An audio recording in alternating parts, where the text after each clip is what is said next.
After Newcastle's victory over Burnley, the German duo Malik Woltemade returned to their homeland in Germany.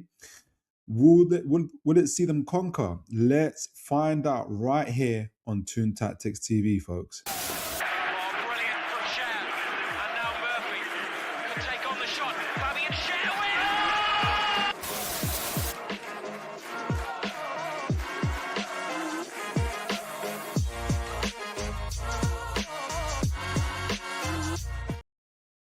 All right, folks. How are you all doing? I hope you guys are blessed. I hope you guys are well. I hope you guys enjoying the Champions League, as I did today, actually. I just watched the Chelsea Atalanta game, did some scouting for our future Champions League game against Atalanta, who'll be playing us at St. James's Park. And Atalanta did beat Chelsea 2-1. It was a really, really good quality game. I really enjoyed it. Some good players they've got there. Some players that we've looked at in the past, actually, like Cassano, Dikatele, who actually scored the second goal, set up the first goal. Some really, really good players that they have as well. So Edison as well. So hey, it's only getting tougher from here on. And should Newcastle qualify to the next group stage of the Champions League, they would have earned it the hard way for sure. But we're not going to jump too far ahead. As mentioned, I'm going to be on tonight's show. I'm going to be making sure that we do the Burnley game review. We do the match, then before we do the match review for Leverkusen, we will look at their form, then we'll look at their style of, then we'll look at Leverkusen's style of play, look at some highlights as well from their team as well, look at some key players and some key matchups as well against Newcastle. We've got tons of stuff to look forward to today as well. Doing a lot of research on Leverkusen. Really, really, really interesting team as well. So I'm looking forward to that. But before that, good to see folks in the chat as well. BT, good evening, Philip.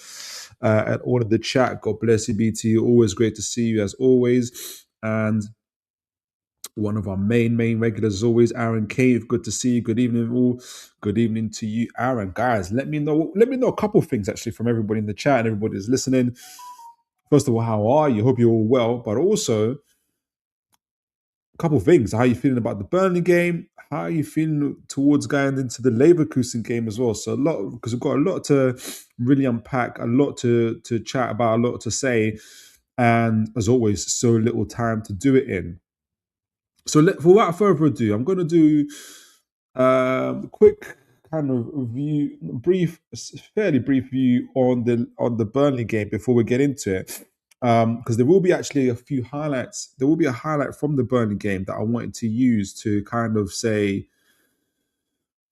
where we could also use against Leverkusen as well when we're kind of a little bit later on. But let me get my let's have a quick butchers on the. So a quick overlook. Make sure you guys can see that. Yes, you can. As always, folks, you always do this, but just for a reminder for those that might be new to the channel, please do remember to like, share, and subscribe. So the most important metric, the goals. Newcastle got 2, obviously. Burnley got 1. Bruno Gomes won the goal from the penalty, from the corner kick. Obviously, that was scored here. Will probably be in contender for goal of the month for sure. And look at that, XG 0.01. That's how that when it comes to XG, when we're always talking about XG, that's how likely or unlikely it was to score. So for sure, it was a wonder goal. And then you got obviously Anthony Gordon here with the penalty kick. I'm going to talk about what led up to that penalty kick as well, because I thought it was a really, really good move that we saw as well. Overall expected goals of 1.77 to Burnley's 1.61. And you wouldn't think that Burnley would have created that many chances in this game, considering all the other metrics and from how we play. And if you can already see, for instance, on the left, the attacking momentum, which is like literally 70, 80% towards our way. Um, the majority of that XG for Burnley came from the penalty spot where they scored obviously an unfortunate one, which was 0.79, which is an unfortunate, fortunate to for Ramsey, which kind of looked like a just instinctive reaction. But otherwise, they had a few shots in and around from Fleming 0.5 towards the end of 0.23 again from Fleming. Otherwise, some pot shots from outside the goal as well, but nothing else from there. So we really, really limited Burnley, as we did Spurs as well. So I know Burnley, like I said, Burnley created a number of chances, but the main one came from that penalty kick itself. So I still think defensively Newcastle did pretty well. 70% possession, 1.77 expected goals. We created 2 big chances. Somehow Burnley created 3 big chances according to SofaScore. I don't know how. I don't know. I don't know if you guys remember, but I don't. I don't remember. Maybe in the first couple minutes when they were when they went from kickoff and stuff like that. But I do not remember Burnley getting any other chances at all. But hey ho, that's where it came from. 17 shots again. A nice again. Further, we'll continue to have a higher volume of shots as we did against Spurs and previous teams as well, which is good for us. Our goalkeeper only had to make two saves. The Bravka, obviously, his return had to make 6. 9 corner kicks each, though it felt like at one point all the corner kicks were going to Burnley. It's interesting that Howe noted that we do need to improve, not just from corner kicks, from set pieces, the defending set pieces. I agree. I felt Ramsdale was a bit nervous, in my opinion. I feel like he can catch a few more balls, and perhaps there's some communication that needs to be had there. But like Howe said in his press interview, it's nothing that can't be fixed. Obviously, we had about 611 passes to their 259. Had the more tackles, shared on the yellow cards. What's good to see as well is this. Oh, by the way, starting lineups as well. I forgot to mention actually, because I was going to mention our attacking. Our attacking was fairly. Where is it? Did I come off it? Here we go. It's fairly even on both sides. More on the right side where Livramento was playing. Obviously, Hall was rotated out. Howe gave the reason of Hall was injured or sick, but it probably kind of worked in our favor if it makes sense, because keeping him fresh. But he did come on a little bit later on, as we know. We talked about the starting lineup. We didn't get Wissa starting like I was hoping. But it was a long shot. Wissa came on a little bit later, way later actually. And it makes sense from what Howe was saying in the press interview for the Leverkusen game. How with all the games and everything, how little time they have on kind of around focusing on Wissa's fitness and getting sessions in, because they're always playing games now. So it makes sense that he didn't start. But yeah, Gordon, Woltemade, Ilanga cross. I thought Ilanga had a decent game, even though he kind of scored 6.2 overall super scoring rate as well. Bruno Gomes, Captain Clutch, as I call him, comes up clutch for us as always. Really, really instrumental in the game itself. Took the game by the scruff of the neck, in my opinion. As always, you can see his heat map here on the right. Here we go. Let me see. Can we get it? Pretty much spending most of his time in the opposition half. Making sure you guys can see that. Yeah, you can. Oh no, you can't see that. Yeah. Spending most of his time in the opposition half. 9.1 rating from SofaScore as well, and I think maybe that exceptional goal probably contributed to that. But 9.1, I think he also had obviously got the goal, expected goals, expected assists 0.25. He created one big chance, one key pass. Accurate passes out of 74 passes, he had 93% accuracy, 92% of his passes were in the opposition half. So that's just how much time he spent in Burnley, having to dictate the play and create chances. And uh, yeah, and passing opposition half 92%. Accuracy, long balls 50% as well, not too bad. He had five shots on the opposition half. Shot three of them were on target, one blocked. 97 touches. 97 touches he had. Absolutely phenomenal from him. So you can see why he was the star man. And Shah and Chow obviously were the others that were scored fairly okay. And obviously Ramsey in our midfield, together with Willock as well, who I thought, especially in the first half, when you got an unfamiliar midfield, meaning that these guys don't play on a daily basis together, I felt that Willock, in kind of, especially in the opening parts of the game where Burnley were kind of attacking us and everything else, I thought Willock did well. I thought Willock was quite good in getting on the ball and trying to set the pattern of play. We're really focused on our right side, their left hand side, and trying to get onto the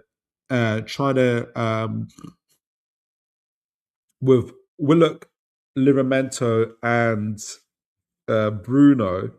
We're trying to overload that right hand side quite a bit. There was a gap in there, and a lot of our chances came from that side as well. So I thought it was really good. Willock got 63 minutes.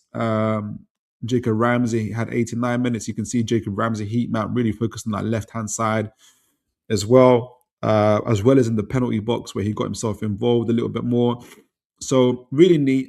I see people criticizing his passing, which is interesting because he got one key pass, but he had 60 passes, 56 of them were accurate, 93%. So 93% accuracy on his passing. Passes in the opposition half. So 43 of his out of 60 of those passes were in Burnley's half. 93% passing accuracy in the opposition half.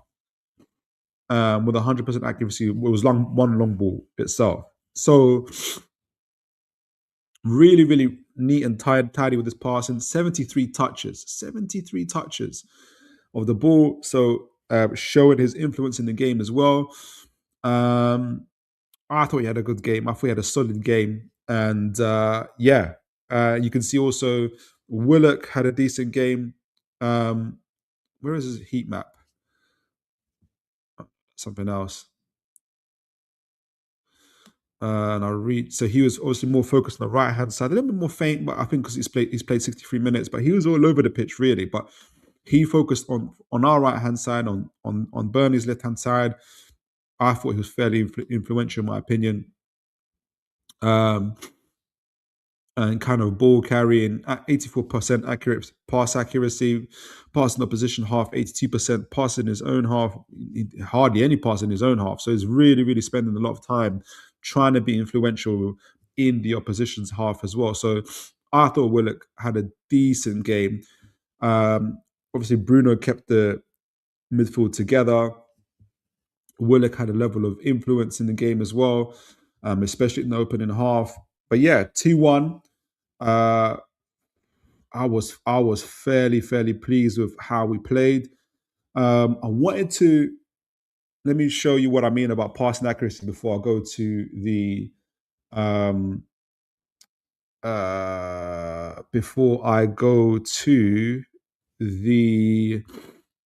where is it? Before I go to the chats, see a few folks in the chats as well. Where is it? Because we was trying to, especially on that right hand side, which I think is also going to be influential when we play Leverkusen. That is going to be a bit of a theme. Where is it? Newcastle 2-1. Let's go to the. And apologies, got a bit of a cold going on, but pass map. So this is us, the home side. Oh, come on.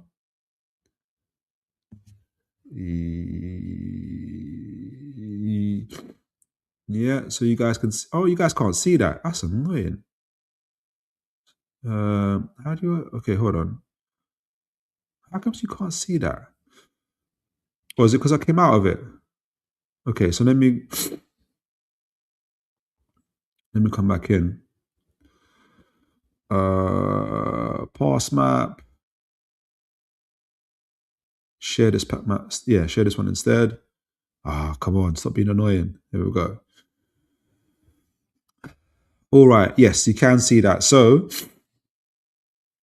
you'll see us from left going right.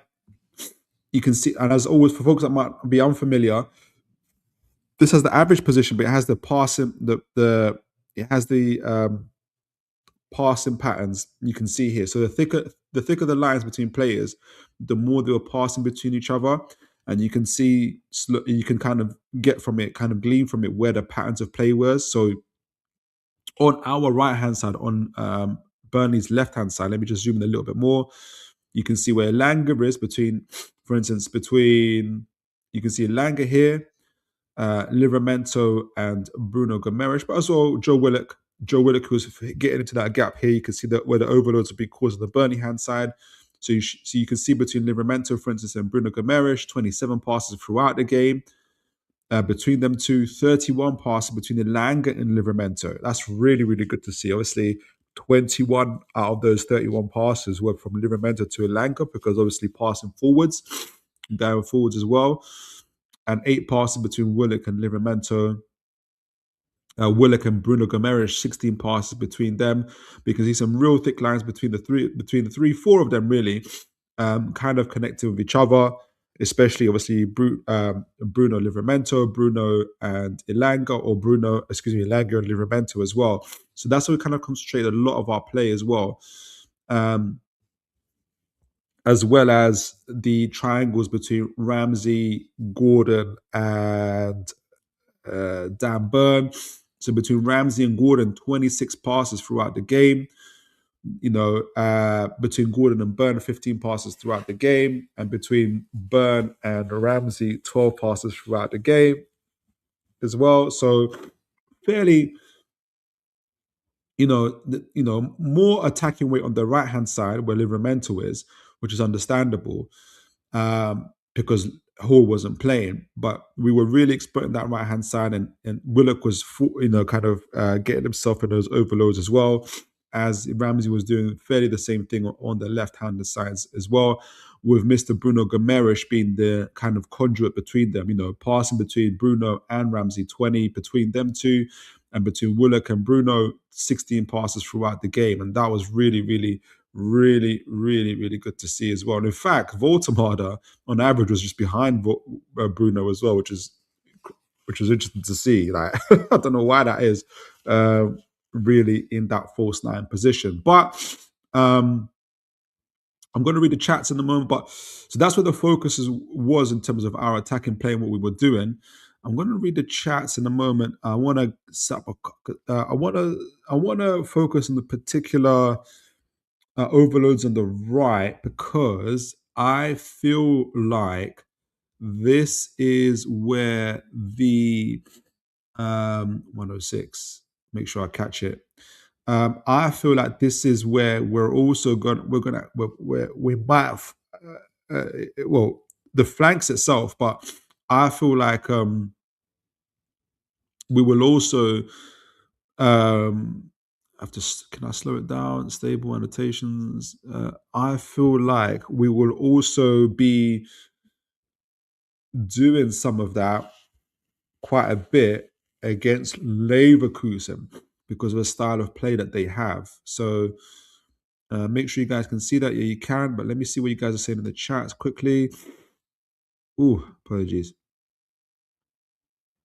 Aaron says, for me, the takings from the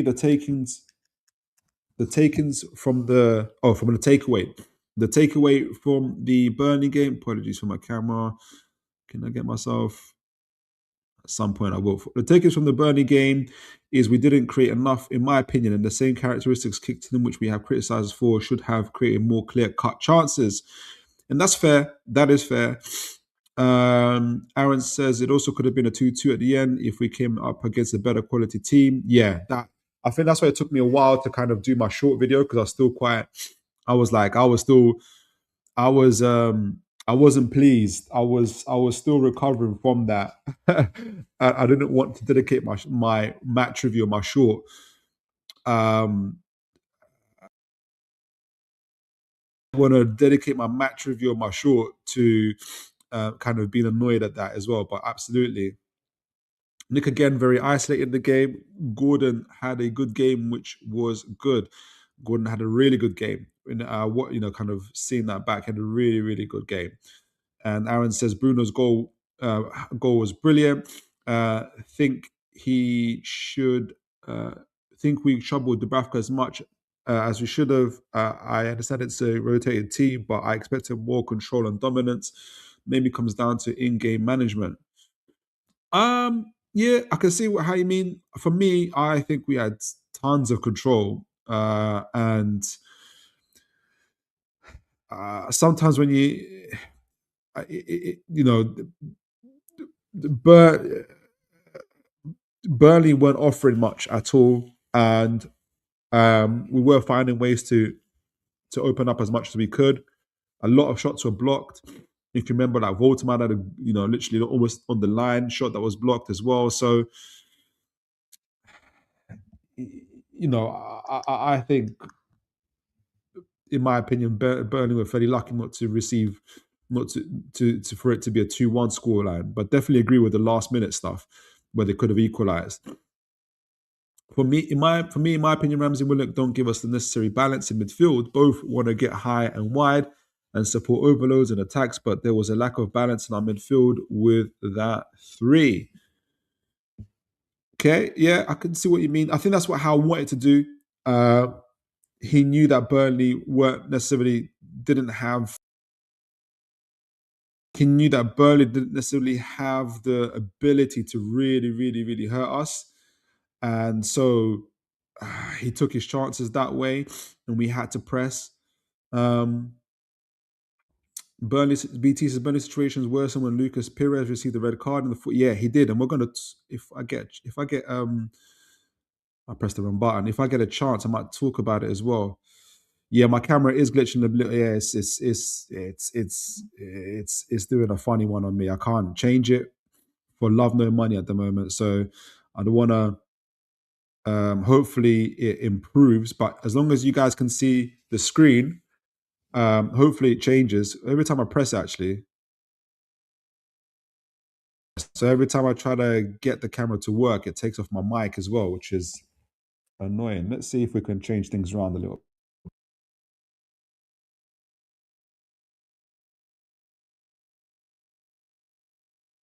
Okay, so let's see if I could. Okay, let's see. Oh, nearly. All right, brilliant. We're back online. Hopefully, we stay online. Right. So I wanted to. Like I said, there's tons of stuff. I wanted to show this attack on the right hand side because I do feel like it's relevant for the Leverkusen game coming up. So, and I feel like that's something we could do. So speaking of the overloads, actually, kind of talking about the overloads as well. And so you can see here, Ramsey gets the ball off to Shah. Shah's on the right hand side. Our centre backs have split. So it's very difficult for Burnley to want to press because then they open up even more. You can see obviously Bruno through the middle. You've got almost two players on Bruno to try and stop it from dictating play. So it's left up to Shah to do it. Well, Shah or Cha could do it. Anyone could do it. But obviously we want to focus our attack on that right hand side where I think they kind of spotted a gap in between. So Shah gets on it. I've got it down to slower speed. He's looking around. You can see here Willock. I think it's Willock that drops in. Livramento is actually a little bit high, is inverted because Ilanga's on touchline. Not Will. Yeah, Ilanga's touchline this time, and between Ilanga and Livramento, that was a continuous thing where they would share that. One would invert or one would go touchline. That was good to see. Again, 31 passes between the two of them. And you can see here Willock also drops in as well to add a triangle there, and that's where the overload came. The overload came on that right hand side where you got two Burnley players having to go up against 3 Newcastle players, right? So then you get there, Shaw looks it up, says his options. Um, what's his name? Willock makes it look as if he's gonna. By Willock dropping in, he created the space in between. You can see it here. So now the Burnley player doesn't know whether someone's going to fill that space. Is Woltemade going to drop in? Is where Willock is now threatening to go into that space himself. So he doesn't know what to. He's not sure what to do in terms of how to cover, and that leaves both Livramento and Elanga up against 2 Burnley players. So Shah assesses it, takes it over to the right, and this is where we continuously, and this is where the gap. This is where you start seeing the gap. This time it's Elanga that takes it on the touchline, and you can see the gap has been formed. Livramento fills that gap in between, and that's where we continue to attack. Takes advantage of it, and now the attack is formed. Now we've got 4 Newcastle players about to run into the Burnley penalty area, waiting for the 5th player, which is Livramento, with the pass across. And that was like a continuous theme throughout the time. It was quite unfortunate. And this is what I'm saying about, we talked about kind of clear-cut chances. We're going to see now Gordon, the ball gets over to Gordon, lovely header back. And this is just, a better touch from Ramsey. The next touch is a shot on goal. And that was maybe whether it's rustiness, where it's a bit, you can see Ramsey furious with himself there. And, when we're talking about kind of clear-cut chances, if Ramsey has a better touch there, it then becomes a clear-cut chance. It then becomes him shooting point-blank range at the keeper, obviously. So, and again, this is what happens when you have like a new midfield as well. So, there was that part. I thought, obviously, in those kind of areas, we could have done a little bit better, but it was a good opportunity. We're still creating fairly well here. Now, I wanted to show as well the incident that led to the penalty, because I thought the play that led up to it was really, really, really good. So let me see if I can find it first. Yeah, so that's the foul. So okay. I think I've got it. Is it here? Is it this one? Yeah, it is.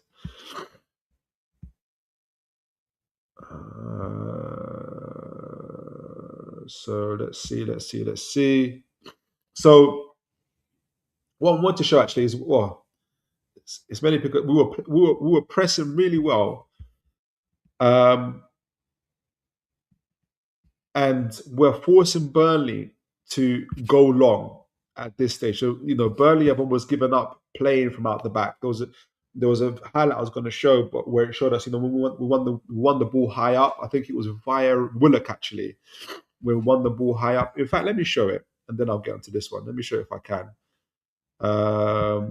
because it kind of explains why Burnley stopped playing.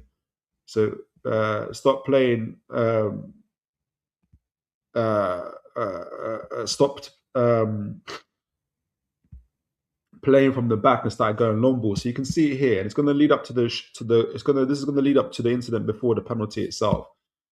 So this you see here, obviously you can see Burnley goes back to the keeper here, goes back to the Bravka. We've blocked off there. Woltemade does not want to block off any passing channel to their number 18. It goes directly to their, I think this is the Pires kid. He's about to receive it. Willock is on him. Gordon is already, and I think Ramsey already marking their players. Too slow on the ball. Very, very well won by Willock as well. Joe Linton typically does that job and winning the ball back. Gets the ball. Good awareness, support there for him, for Bruno. Already now you've got 2v2 almost Newcastle players. Again, Bruno's got such great vision, already looking where the pass is. Ramsey makes the run. Voltemade's holding his line. Willock's made a really good curve run on the right. Elanga's about to follow up. They're all asking for the ball. Bruno makes the easier pass to Ramsey running in there. Pass across the back line here. And that's where you see the, not quite on the line, but it was a block from the Burnley defender there. All of that led to this in terms of why um, uh, essentially, uh, Burnley stopped playing from out the back. They didn't have the ability to. So this is a long. So they just started long balling it more and more, and you can see it here. So hold on, let me see. Can't see myself. There we go. Here we go. That's better. So they've started long balling it, and that created a whole new set of problems for them by doing that. So the Bradford has got a long ball. They're never going to win it against our against Malik. Thiaw does a great job winning it back here.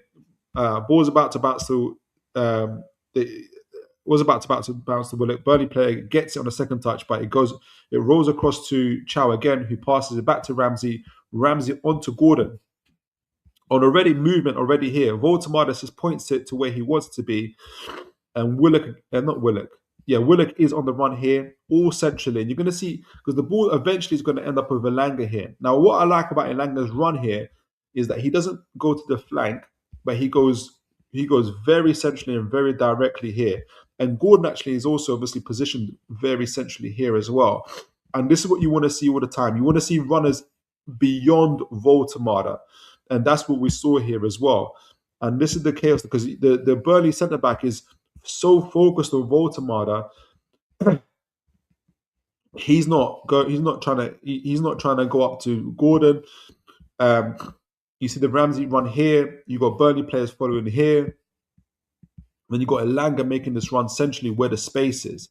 Then the space is created by a Voltemada moving in centrally, and that a gap has been created between the two Burnley defenders here, where Elanga runs into, and a beautiful ball from Gordon there. And I would have loved for this not to have been for the Burnley player not to have touched Elanga at this point, just to see just to see him finish the move and hopefully score from it, because that would have been a really, really good goal. But I love this kind of move from us as well. From us, so kind of moving centrally. And again, it was forced by us kind of leading on the press and kind of working Burnley over. And it led to the penalty incident. So, as said, we didn't see overly too many clear-cut chances, but we definitely saw opportunities for those clear-cut chances for Newcastle with a fairly unfamiliar midfield. So overall, for me, guys, I thought it was a really good game. Let me know your thoughts. Let me know what you guys are thinking. I can't remember. I think I predicted 4-0 for the game. It could have been. But hopefully next time. Right, so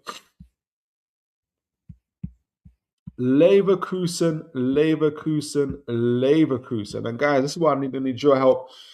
I don't think I've seen any Leverkusen games this season, but doing a lot of research on them. So I'll be really, really keen to get you guys' thoughts on Leverkusen, who you think their key players are, how you think they'll play, because they are a very fluid team as well. I'm going to first have a look at their Leverkusen's form, which is pretty good, and then I'm going to do a little bit of background on them, because a lot has happened for them. Obviously, Alonso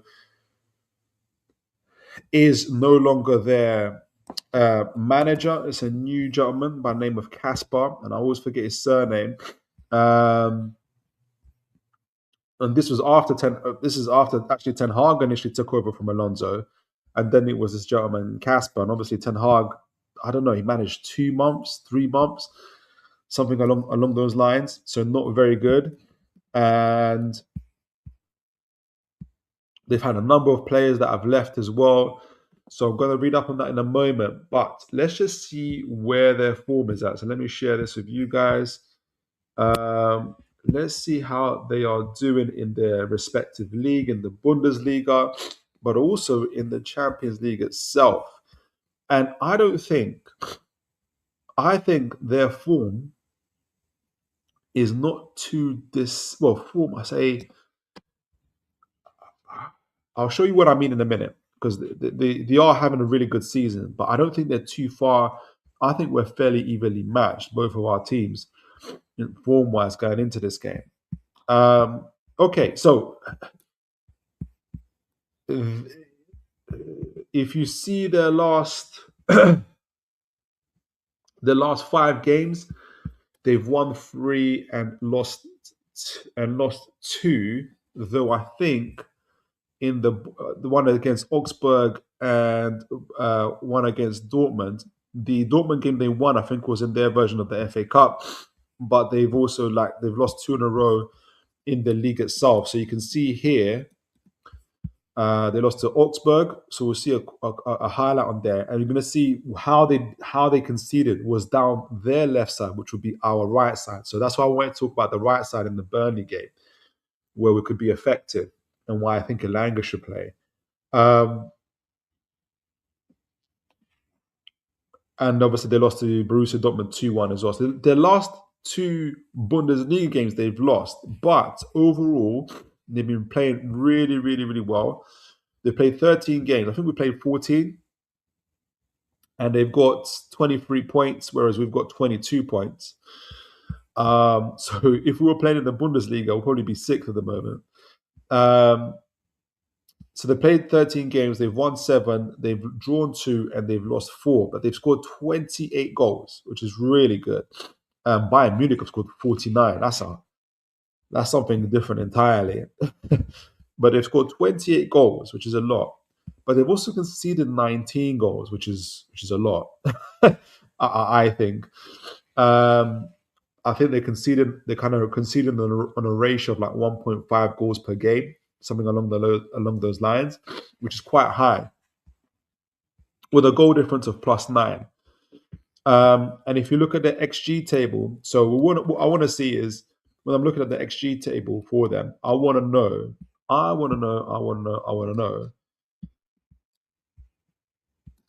is it by design? Is it offensively and defensively, what they're conceding and what they're scoring? Is it by design? So I show you what I mean, and where we're, and as for the folks that might be first getting acquainted with this. So they've scored, as mentioned, 28 games, 28 goals, 29 goals. And if you look at their XG in terms of goals, from the chances they've created, they should have scored, they ought to have scored 22 goals. So they're overperforming by nearly 6 goals, right? So which is fairly high, in itself. So what it shows you is that they've got they've probably got a really good finisher up front, and Patrick Schick is that man. We're going to show you how many goals he's scored so far this season. So they've got really good strikers up front as well. So they're doing really well and overperforming. But also, like I mentioned, they've conceded 19 goals, which is fairly high. But if you look at it here, +4 in red, what it shows you is that they should have probably conceded 15 goals. So they've got much better defense than what the goals conceded is suggesting. So they are limited. So the opposition's teams are what we can say are overperforming against them. So they're overperforming in their goals scored, but they're also underperforming in the goals conceded. Everything else pretty much balances out, and you can see that in the points where what the XG says is that they should have probably had 22 points, but they got 23. So they're only overperforming by +1. So where they are is in terms of their performances is reflective. So offensively and defensively, if you balance everything out, the overperformance offensively and underperformance defensively, it all balances out fairly well at the moment for them. So which is a good sign. I think what might be a bad sign a little bit is that they are underperforming defensively, and that needs to improve from what's happening. And we're going to talk about why I think that is and where Newcastle can exploit them. So I think our form between Bayer Leverkusen and Newcastle, obviously we've got 22 points, they've got 23. I feel like we're not too far from each other in terms of our current forms, although I think they're scoring a lot more. If I look at Newcastle, and I'll read the chats in a moment, I haven't looked at our league table for a minute actually. Obviously, our last 5 games, we've also won 3 games. We've lost one, and that was in the Champions League against Marseille, and drew 2-2 against Tottenham, who I think we should have beaten. I'm going to go back to Leverkusen in a minute because I need to show who their goal scorers are. Now, our league table, 22 points gets you 12. 23 points gets you 10th. It gets you 4th or 3rd in Bundesliga at this moment. So you can already see the level of difficulty or the competition, shall we say, that we're both facing in our respective leagues. So if you look at Newcastle, so let's look at the table. We're currently 11th, though 12th, excuse me. Though again, we could be as high as 7th, or or possibly even 6th. If it's just it's crazy tight. You can already see maybe down to Bournemouth, down to 13th, from 13th till 4th, super tight. But anyway, we've scored 21 goals as opposed to Leverkusen, who scored 28, 29 goals in their Bundesliga, but we've also conceded the same amount of goals as them, which is super interesting. We've conceded 19 goals, obviously 2 different leagues, with a +2 goal difference, right? So, which is interesting. I'm not trying to compare us in terms of we're the same. I'm trying to say, I guess, our forms in our respective leagues aren't too dissimilar. So if we look at our XG, how we're performing at the moment as well, according to chances created for us and chances created against us, the XG table has us 8 at the moment, but it's fairly tight. It thinks that according to our XG, we're only under. If you look at points, we're underperforming by 1. We ought to have 23 points rather than the 22. So it's not too bad. I think it's kind of seeing where we're at. Things are fairly evening out. So, for instance, we've scored 21 goals, and we're only underperforming by 0.1. So it's not even under. It's not even in terms of our XG, in terms of the chances we've created. We've scored 21 goals, and XG says, yeah, that's for the chances we've created, for what we have done.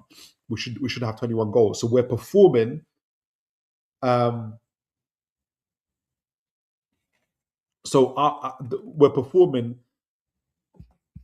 according to what we're creating. We're scoring goals according to what we're creating. So our offense is at the moment correct in terms of what it's producing, which is 21 goals.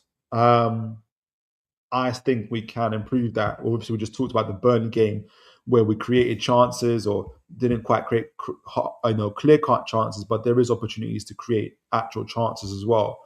So I thought that was pretty good. So our offensively in our XG, we're performing to what we're at the moment. And then the chances that we're conceding in the moment, so we've conceded 19 goals, and it has our opponents overperforming by +1.7. So I look at the Tottenham game, for instance, and other games that people have conceded, scored against us, but not too many. So teams, our oppositions, are outperforming by 1.7 goals. So there is room to improve there as well. So at this moment in time, Newcastle are also, we're beginning to find our, we're beginning to hit our levels offensively and defensively in the league at the moment as well. And which obviously for the longer term in the league, you're thinking, okay, what can we do to stand out from the rest of the competition if we're going to get into the Champions League places as well? So that's another conversation. But what I'm saying is that we're beginning to hit our stride. We're beginning both offensively and defensively. So let me go back to Leverkusen, because I did want to talk about how they're performing in the Champions League. And we've seen how they perform in the Bundesliga, but how are they performing in the Champions League itself? And that's a bit of a different story. So they're on Where can I find it? Where are you? How did I do it last time? Because they're on 8 points. I remember that. Yes. So here's the Champions League table. Before I get onto that, let me see what you guys said in the chat. Aaron says Leverkusen beat City last time out. Good team play. Yeah, and they had a game after that against Benfica. They won 1-0. They have a fluid 3-4-3, which can transition to a 3-2-5 with the great pocket players. Yeah, like Grimard and those guys. Ibrahim Mazza, yep, is one of them. Exceptional talent as well. As Echeverry or Tillman, yeah, absolutely. Aaron says the way we can win this game is on the counter. They are vulnerable to pace, hence Gordon and Barnes and Elanga on the counter will be devastating for them to deal with. Absolutely. So you got Barnes over Gordon. Aaron, let me know. You got Barnes over Gordon. Aaron says the best player, in my opinion, is probably Grimaldo, top left back. He is. I don't know if he's going to play. Who's going to get the license to bomb forward? He's like the Correa. He has an exceptional delivery and is definitely one to look out for. Yeah, let me know if he's the last I read on Grimaldo. I don't know whether he's going to start, but if they said he's going to start, do let me know. Aaron says that 3-4-3 they play is more like a 3-4-2-1 with the two coming narrow in the pockets with the wingbacks bombing forward. Yeah. Thank you. Yeah, exactly. And I think that's why, like you said, it gives us that kind of ability to attack in those areas behind. I got Gordon over Barnes, but I don't know. Let me know what you would play. Would you play a 5-3-2 or would you play our typical 4-3-3 in that as well? I'm kind of in between, though. I'm leaning towards the 4-3-3. So yeah. So where's Newcastle? We're currently 15th on 9 points, and just below us, where are they? Bayer Leverkusen on our 20th with 8 points. 8 goals scored, 10 conceded, -2 goal difference for them. Though their last 2 games in Benfica and Man City, they have won. So they're beginning to show an upturn in form. And actually, they've only lost 1 game in the Champions League. The other 2 they've drawn with PSV Eindhoven and with Copenhagen as well. The 1 game they lost was to Paris Saint-Germain 7-2. And Paris Saint-Germain can do that to teams, to be fair to them. So this is going to be, both of us are not, like as teams, we're not far from, I think, in terms of each other in form, in my opinion. So I think it's going to be a really, really, really close game. So we've been talking about their style of play. You guys have been talking about it in the chat, especially Aaron there. And he's right. They're very, very fluid in how they play. Leverkusen are very, very fluid. Now, this is a super, super helpful article from on the Medium from Adam. I think it's Adam Khan. Now, there's tons of stuff on it, so I'm not going to be able to get all through it because I do want to show some highlights as well. But he does a really, really good breakdown of their play. And as Aaron mentioned as well, they typically play the 3-2-4-1 with fullbacks that bomb forward. But it can switch as well in terms of how they play and how they approach the games as well. So I wanted to focus on a couple elements of their play because I do think there's some strengths to what they do, things to look out for Newcastle, but also things for Newcastle to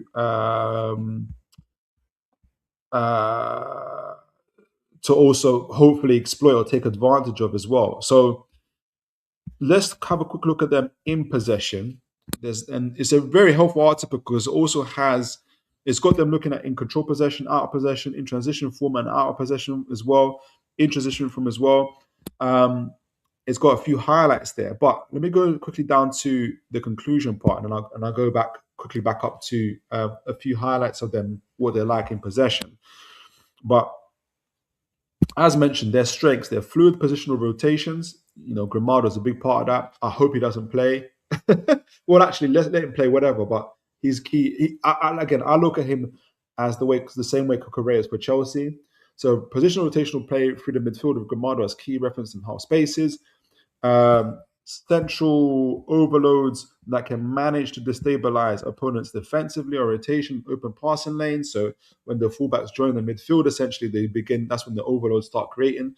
They like to pass through the middle as well, and before going out wide.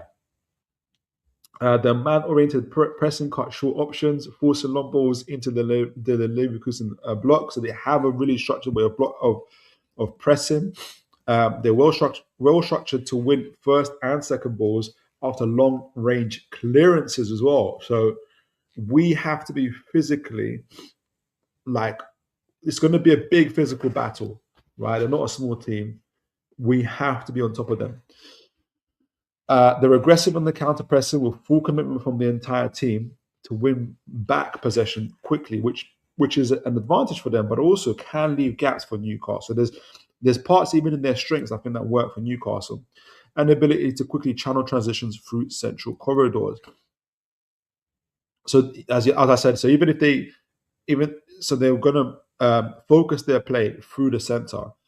Weaknesses, they're passive in their 5-3-2 defensive approach, can concede territory over sustained phase in their own half. So if Newcastle can keep possession in the second phase, so in the middle of the park, and progress it into the third half and force Leverkusen into a 5-3-2, they look a bit vulnerable. They leave a number of gaps. They're inconsistent and effective in decision making in the final third. They're not being as clinical as they could have been. They're vulnerable when two pivot midfielders bypassed. They've got two leaving central gaps, which is not unusual for teams that have two pivots. Their fullbacks, especially Granado, struggle in 1v1s and wide, deep defensive zones. Hence why I guess I'm favouring Gordon over Barnes and Elanga over Murphy. Their counter-attacks often lack sufficient midfield support and numerical commitment. So even though they get the ball up quickly, sometimes they don't get enough players going forward.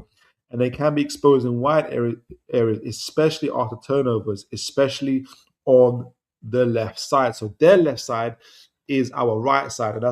And again, that's why I kind of going back to why I highlighted our move on the right side against Burnley with Elanga, Livramento, Bruno, and Willock as well, which will be more Bruno in the game. I don't think Willock's going to start. You're going to see that kind of.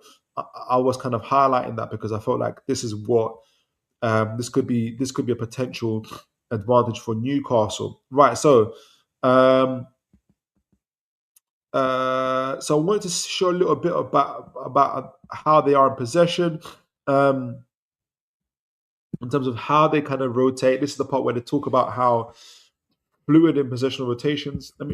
Before I get into that, let me see if you guys are saying. Aaron says, I would play our typical 4-3-3. All right, so you're going back to what you play. And I have Barnes starting as well as a Langer because Gordon started the last game and Langer also needs consistent minutes. I think, though, Gordon play against... I don't think Gordon... Who did Gordon play? We'll see it. We'll see what I'll show what I'll come back to it. I can't remember who played against Tottenham. Was it Tottenham? Was it Gordon or Barnes? I think it was Barnes that played against Tottenham. So, but it's difficult to tell, isn't it? We're kind of playing a guessing game. I think it'll be Gordon. But both have been in good form, to be honest. So yeah, it talks about in possession. So they're fluid in positional rotations, as we talked about. With Gramado serving as a central figure in the system. Again, for me, he's the Cucurella. Gramado frequently drifts into advanced half spaces, pockets typically balanced by central midfield dropping into the back line to support the build-up play, and a right back advancing into the final to create a 4-3-3 position structure. So Gramado goes forward, someone in the midfield might drop back, and then the right back goes further up. So that'll be Poku, who creates those opportunities. We'll talk about Poku as well. So opponents find it extremely difficult to track Gramado because of his intelligent movement. And this is where it gives you an example of that. Make sure you guys can see it. Can you see it? Can you see it? Can you see it? Yes, you can. So let me load back Make sure I keep the sound off. This is normal speed, so I like to slow it down a little bit so I don't get in trouble. So this would be an example of it. So this is them with the back three here, someone dropping back, someone from the midfield dropping back in. But on the right hand, I don't know if you guys can see my cursor. You see a guy about to run in. That's Grimaldo. On paper, he looks like a left back, but in reality, he's a midfielder. He's Deco Correa. So that's him in the pocket there. You can see PSV are in a kind of what are they, 3-3-2. So they're really narrow PSV. And you see Granado going up front there, creating that overload here. So now it's 3 versus 2. So it goes to the left. They've seen the movement. Granado sees the guy on the flank there. How can he get him involved in play? He drops in, gets the play involved, goes back to him. 1-2, gets the players out of position, and you're going to see those type of overloads, that kind of play. And then they just move the whole PSV that way, just so they can get to the right as well. So that's how you see it. Another example here, again, Grimado here, you can see him moving in centrally, providing that overload as well here. That would be I think that would be between him and Bruno. Though I think Bruno will be also in a 1v1 with another gentleman. So again, you can see the overload here. See Grimado joining in that triangle, central play. Again, getting involved, getting himself. He sees the vision, through balls into the channels. So those are the type of moves. Those are the type of things that Newcastle are going to have to, kind of look out for in how you deal with Grimado in those type of situations. All right, so so how are we going to follow him, track him? I almost feel like, and people have like a love and hate with this in terms of how we're going into a flat lines, into banks of 4 or 5. It kind of nullifies this though a little bit for me when we play like that, and it's also part of the reason why there's a potential, I think, that we might play in a 5-3-2, because you have the extra defender, extra centre back in the back three who can push up and deal with Grimado getting into the pockets. Though a bit like Aaron, I'm leaning towards a 4-3-3. Aaron says Poku is definitely someone who can be targeted fast and very directed, but struggles running back and defending. But Tapsoba comes in to support him. Tapsoba, man that we've always been linked with, in to support him in that transition. That right side we can target exactly. I think there's going to be a big. I wouldn't be surprised if we're going to see a focus on that right hand side as well. Adrian says, "Is a 4-2-3-1 too much to ask?"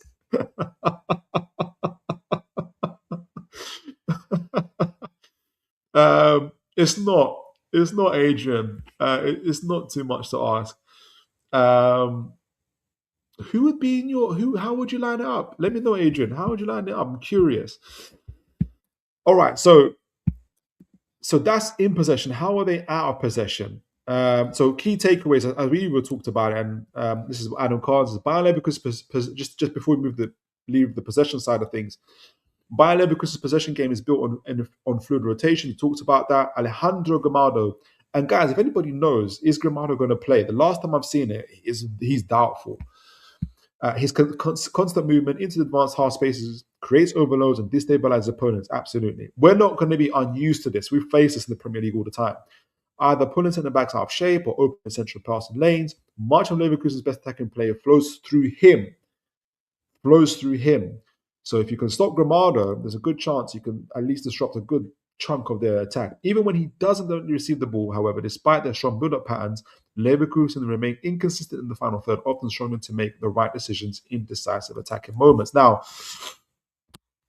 just to give Leverkusen some grace here, this report was on October 16th, 2025. So we're now in December, 2 months ago. I'm going to anticipate, and as we've seen in the Champions League, that they've improved since then. Now, Leverkusen out of position. In clear phase of ball possession, Leverkusen are not a relentless pressing side. Instead, they rely on man-orientated principles and coordinated movements to cut off short passing lanes and strategically force the opposition goalkeeper into long distribution. So they're going to show in the highlight what it means by that. The two forwards only press the goalkeeper once all short options are shut down. And it's kind of appreciative that we've got Ramsdale playing at this point. Maintaining a disciplined structure that positions the team well to contest first or second ball clearances. So they have a physical team that can do that. So make sure you guys can see it. Can you guys see this? Oh yeah, let me zoom in a little bit. So you can see already from the beginning here, even PSV. And the PSV have got in this ball playing goalkeeper not too bad. Two centre backs that have split here as well. Obviously Leverkusen are in the black. They just want to they're just interested in passing and cutting off the man nearest to them. They're not going to overcommit. He's not going to run at the keeper unless they're ready and willing to. You can see a coordinated press across here. They're making sure that they have the same numbers as PSV as well. So it's forcing the goalkeeper to say, I can't, okay, I'll pass it short here, but is the player going to have any options? This player here in the white, number 7 or number 2, I can't see, is cut off. Passing lane to this man is cut off. Passing lane to this man cut off. Passing lane, you're going to have to do something special to get it to the guy opposite here, even then it'll be dangerous. So he's got no choice but to pass it back. Now, who's going to be in the best position? Is it going to be Hall or is it going to be Burn? It's probably going to be Burn. In our position, I see Burn still turning and trusting Hall to pass Hall even in this position, because Hall is still good in tight spaces, right? It'll be risky, but how many times have we seen Hall, get the ball in these positions and do a drag back, play it past the opposition player, and kind of then drive the ball up the field as well. So, because once that happens, it opens things up as well. So yeah, but their press is very structured. You see them winning back. They've won the first contact, won the second contact. They're no joke. They're pretty good at that as well. But I still wonder if we can use Hall, even in those circumstances, in those positions, to still try get the to try and beat his man. And you got the same advantage with Livramento on the other side. So I wonder how aggressive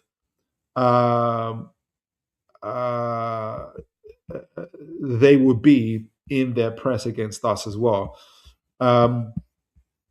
So back to it. I'm going to read the chats in a moment because I want to show where their vulnerabilities are. Obviously, we spoke about their wing play. Where is it? Leverkusen also vulnerable. So it says here they're vulnerable in isolated attacks. I don't think it was I can't remember if this was the best example. So they're going to talk about where we'll see how they are in their attacks. But I see you guys in the chat as well. Aaron says, I wouldn't play 5-2-3 because it gives them the incentive. We really need to get a positive result. The best way we can do that is by stretching the pitch in our typical 4-3-3. I agree. Aaron says, Grimado was picture training today, so I think he's starting tomorrow. Okay, fair play. Okay.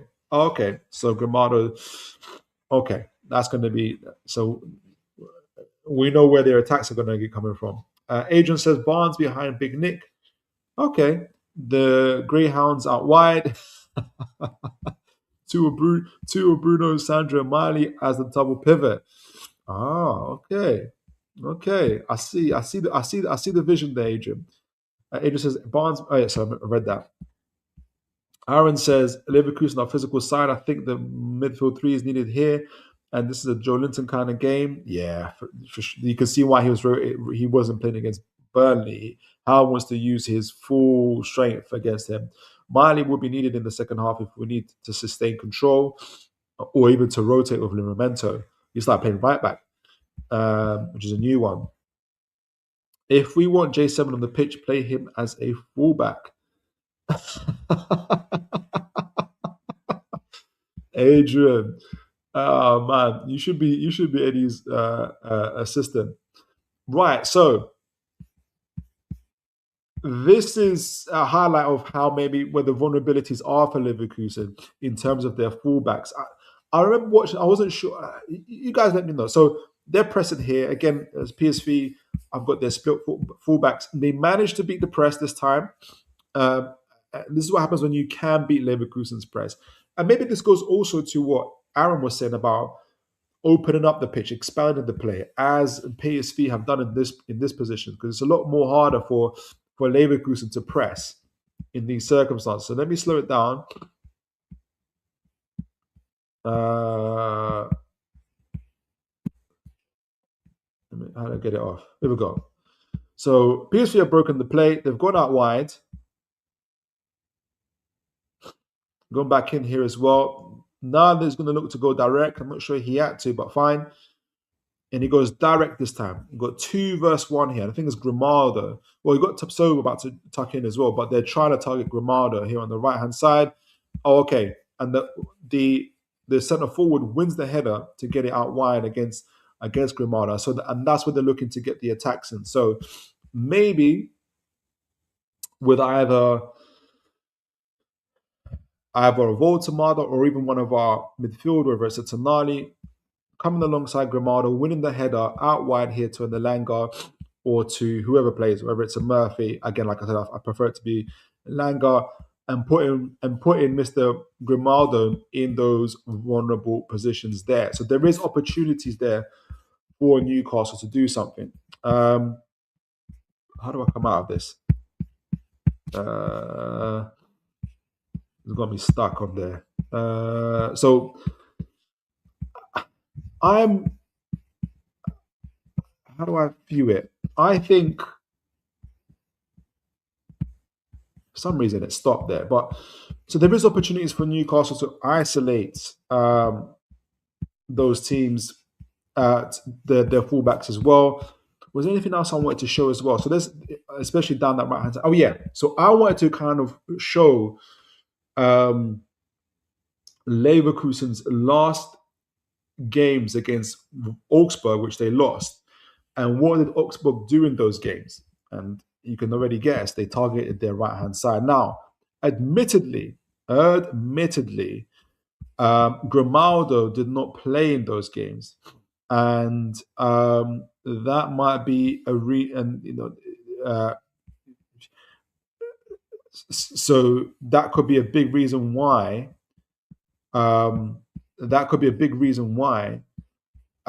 They target that side as well. But I wouldn't be so surprised if that wouldn't be the case as well. And that's where actually their goals came from as well. So let me make sure I can show this as well. I'll read the chats in a moment. Let me make sure I can find this first. Take off the sound. Is it this one? Yes. Really good example here. Superb example here. So share this one instead.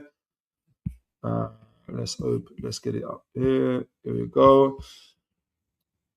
So Augsburg are in the white. It's going from left to right. Obviously Leverkusen in the red and black. Augsburg are in possession here. You're going to see them play. So let me see what you guys are saying. Aaron says both sides can be targeted because Poku isn't the tallest and most physical. Fullback and Tapsoba in a 1v1 foot race. I fancy Barnes or Gordon to win, or even the Langa if we overload that.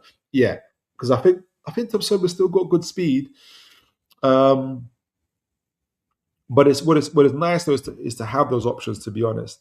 So this is Augsburg. This is their last game. This is the Leverkusen's just previous game in the Bundesliga, and I think we can do what Augsburg did here.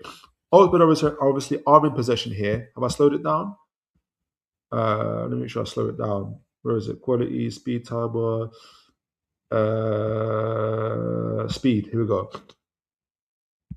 7.5. So Augsburg are in the possession here. They're trying to break the press. They're about to break the press, and they're just. You can see here already on the right hand side, touchline winger going right up against. It's not Grimaldo. I don't know who their right back is in this game. If anybody knows, and he's going right, getting himself ready. But Augsburg really target this side. You can see they're trying to create space here with their forward in the gaps there. But they're gonna go and attack on Augsburg's left side, which is Leverkusen's right hand side. Gone out wide, and look what's about to happen. You see the two midfielders here, which could be Tonali and Bruno or Tonali and Joe Linton probably will be on this side with Gordon. They're about to literally spring into attack. As soon as he gets the ball, the touchline winger, this could be Gordon, goes. You can see the forward is about to lean in and go in as well. By the way, really bad backline here. I don't know if that's Tapsoba, who that is. But had he stayed on side, he would have been offside. But he's gone to make his run. Look at that. One pass right through the middle. Goes past one, past two. Terrible. Right through the gaps there. They've got an easy either cutback or shot and an easy finish. Right through that middle there. And that's where the gap is.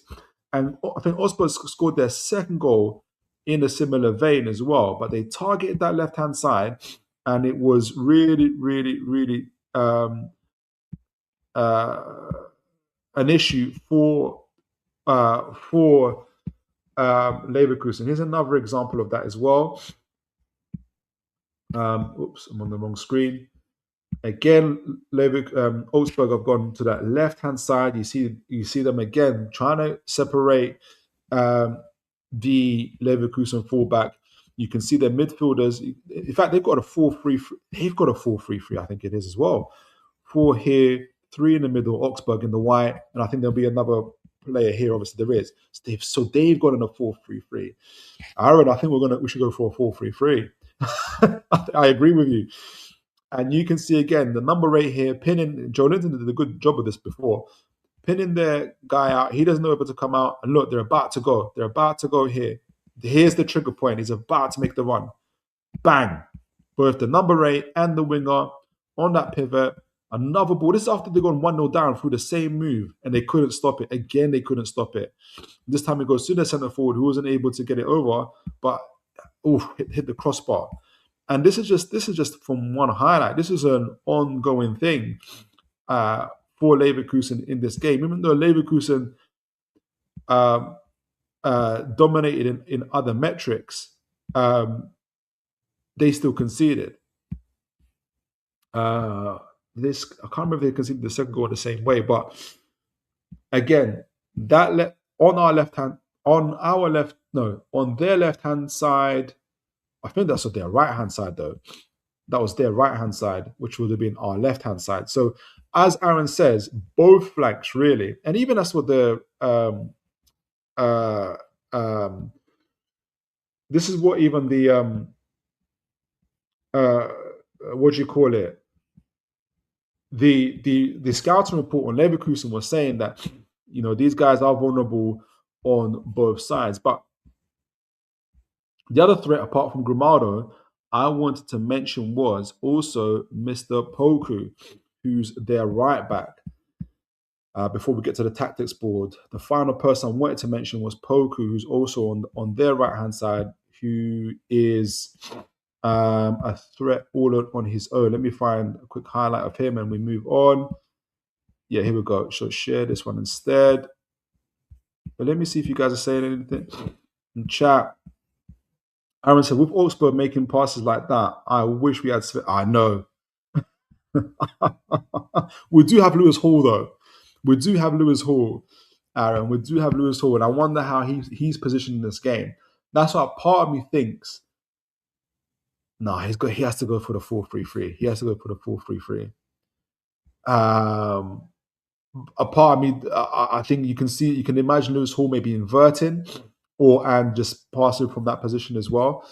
But the other threat from Leverkusen will come down also from Poku on, I think it's from their left-hand side. Correct me if I'm wrong as well. He's an own attacking display, especially down with Grimaldo being evident. This is against Dortmund. Sorry, guys. Got that one wrong there. Where is it? Playback speed, slow it down. I hope I got the right one. They're about to concede. Yeah, they did concede. Where is it? There was a Poku chance. Is it this one?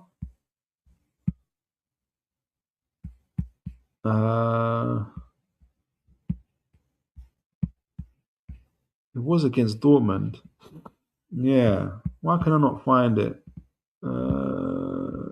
Is that it here?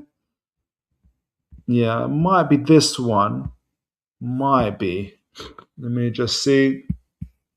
So you see Poker here on the left-hand side. I think this isn't Grimado. I forgot who this is. But you can imagine Grimado being on this side. This is Poku, their left back, I think.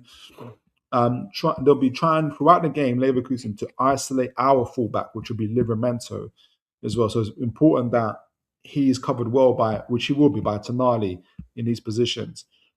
I hope this is it. But yeah, not too bad in the 1v1s, though a little bit erratic. You can see them trying to form the triangles here, doing really, really well, doing the outruns. This time it gets the shot off, which isn't too bad. But you're going to see these type of opportunities, either overlapping runs or underlying runs. I can't find the exact clip I wanted to show for Poku, but it showed his strength.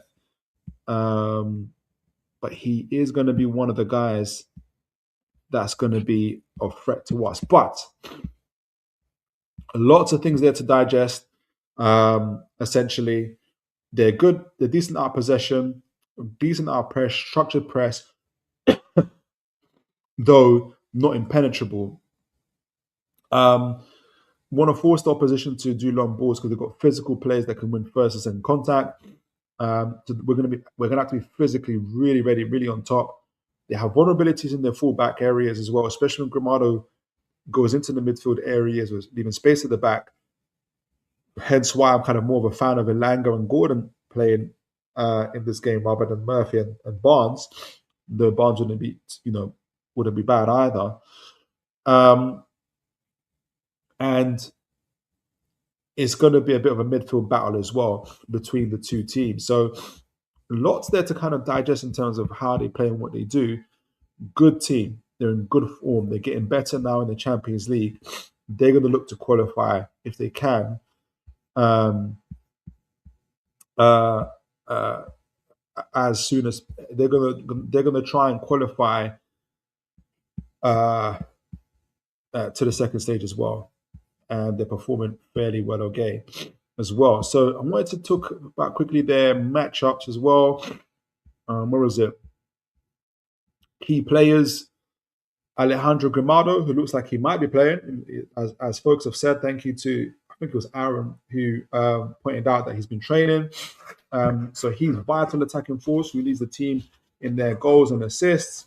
Patrick Schick, who's their forward, has been scoring goals. I have to double back on that to see how many goals he scored, but we talked about them overperforming on their goals, and I think part of that is having a forward like Patrick Schick. Edman Tabsoba, key defensive leader and high-rated player. And remember, some of these guys are their invincibles as well, when they went invincible as well. So this is no joke of a team. Alex Garcia, their midfielder, known for his passing ability to create opportunities, and Malik Tillman, their new attacking midfielder, one of the prominent new signings. Tillman has quickly integrated into that team. So a lot there. There'll be some key matchups. I think, obviously, with Alejandro Grimado, question mark whether he plays or not. Him versus Anthony Gordon. Down that side. Which side? I'm already doubled back in it. It won't be Gordon, would it? It'll be Elanga. I think it'll be Elanga. Yeah, it'll be Elanga. I've got Gordon, but it'll be Elanga. Unless you do swaps, but I think it'll be Elanga. Patrick Schick versus probably Dan Burn or Malik Chow. I back both of them either way. And Mr. Garcia, their midfielder, though I think it'll be a lot more Grimado and Gomeres, especially in different phases of play. Kind of those type of matchups there as well. So lots to play for as well. I wanted to quickly double back on Bayern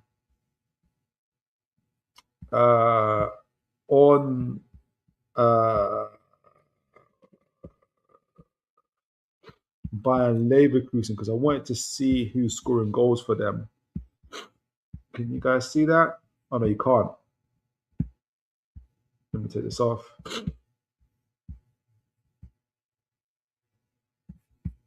Aaron says, Patrick Schick is a goal machine, been linked with him for years. Yeah, we have. So remember, they've played, 12 games? 13 games? They've played 13 games. This is Bundesliga stats, by the way. So Patrick Schick has already got 5 goals and 2 assists. 5 goals and 2 assists. Played 185 games for them, 89 goals. He's an invincible as well. Goals 94 percentile. So yeah, though his touches aren't the greatest, but his aerial duel 76 percentile, shots attempted 78 percentile, but goals is the key one. That's going to keeping him quiet is going to be important. He's got 5 goals, 2 assists. The 2 midfielders, Terrier got 1 goal, Tillman's got 3 in his first season. Poku, we talked about his threat down that left side as well, on their left side, which will be our right-hand side. He's got 4 goals, 2 assists, so we've got to be mindful of him. Garcia, the midfielder, got 3 assists already. Maza got a goal and 2 assists. Hoffman, we didn't talk about him, but got 2 goals, 1 assist. So really, a team that's full of goals, full of goals. Let me see Newcastle's quickly because I haven't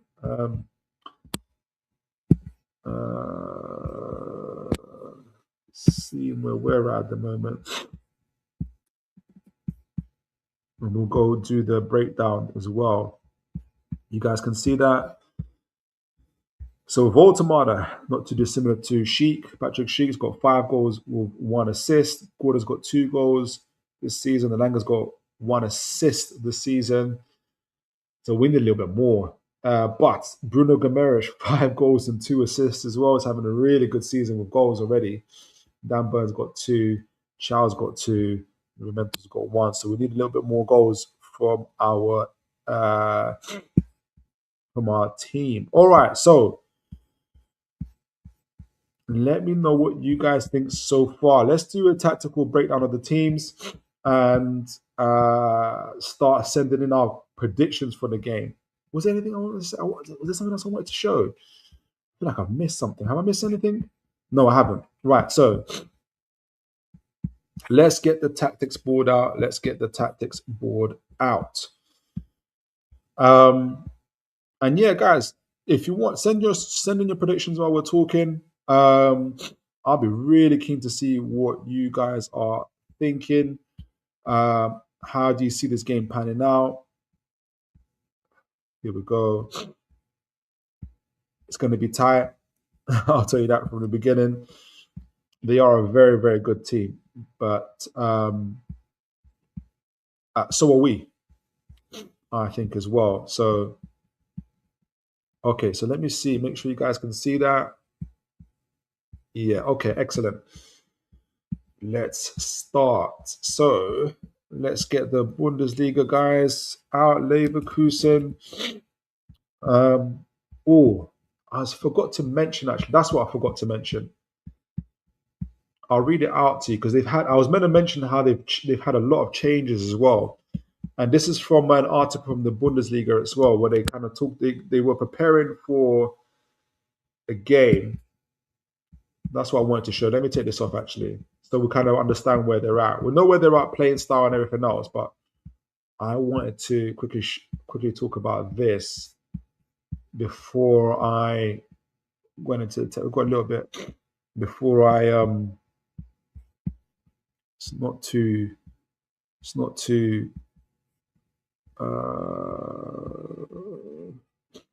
no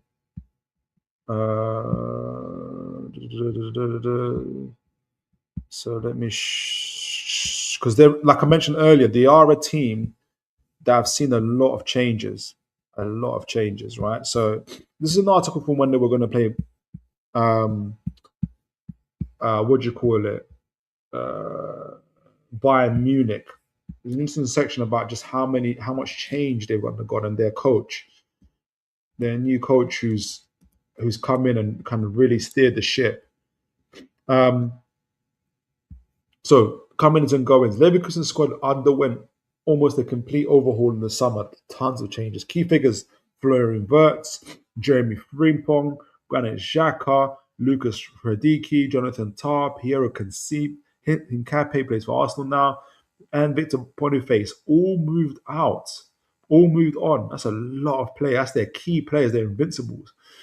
While Tillman, Kwanzaa, Elise Ben-Seguir from Monaco, we looked at him. Loic Bardet, we looked at him from Sevilla. Fernandez, Maza, Mark Flecken, Ernest Poku, who we've talked about, Christian Kofane, Claudio Echeverri, promising talent from Argentina, plays for Man City, and Vasquez arrived at the Bay Arena. Nevertheless, Ten Hag, who got sacked, and now and Hjulmand have both stuck with a 3-4-3 formation of the Alonso area. So, there's a lot there that they're talking about. Like, there's tons of changes, managerial changes, three times over, really. Lots of players coming in and out. They said, you sense we're growing together as a team, but it's a process that can only be driven with time and playing together. Said new goalkeeper Flecken obviously is it from Brentford? From Brentford, or did he come from Brighton? I can't remember which one it was.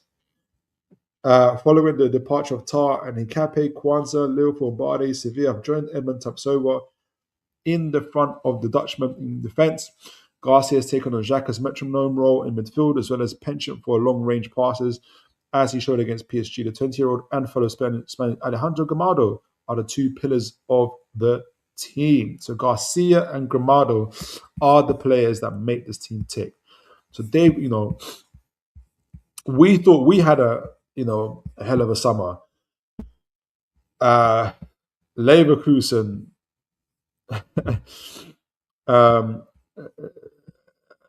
Leverkusen have gone through a lot of change.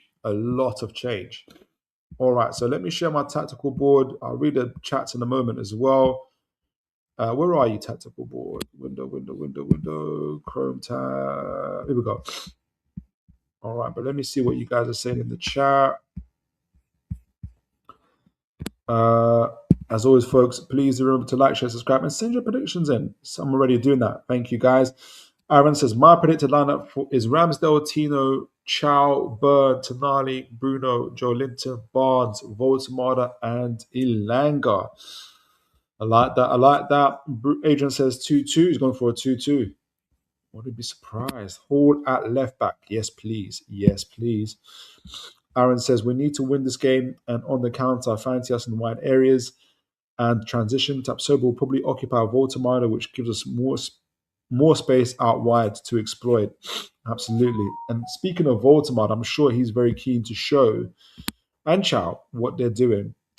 I'm going for a narrow 0M. What scoreline is that, Aaron?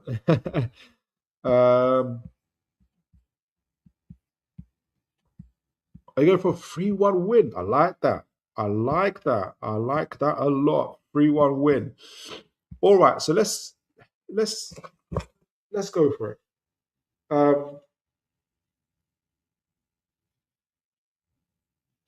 After seeing Augsburg,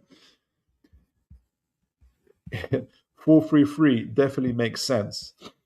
So let's start off with Leverkusen first.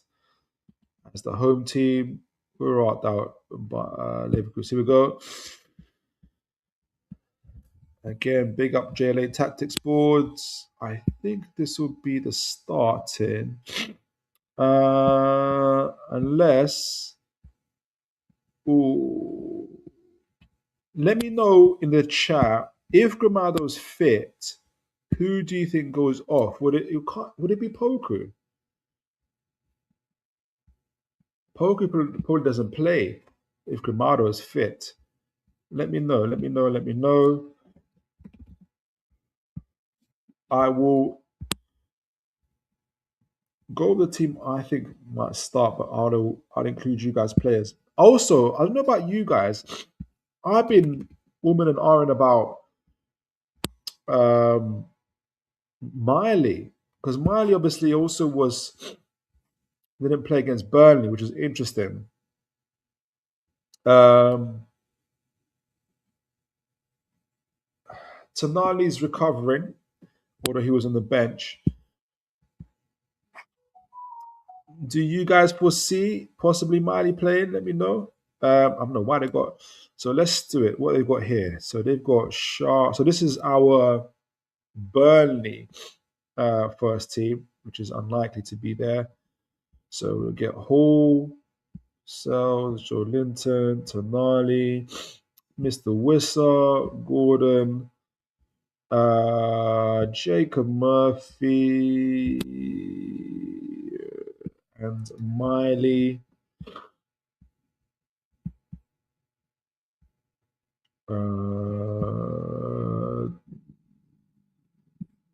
Okay. So I see Chow going where Shah is. I see Burn going where Shah is in the left back area. And then I see Hall at left back here. I see Willock on the bench on the right with probably Tonali starting. Probably Tonali starting. Ramsey on the bench for Joe Linton.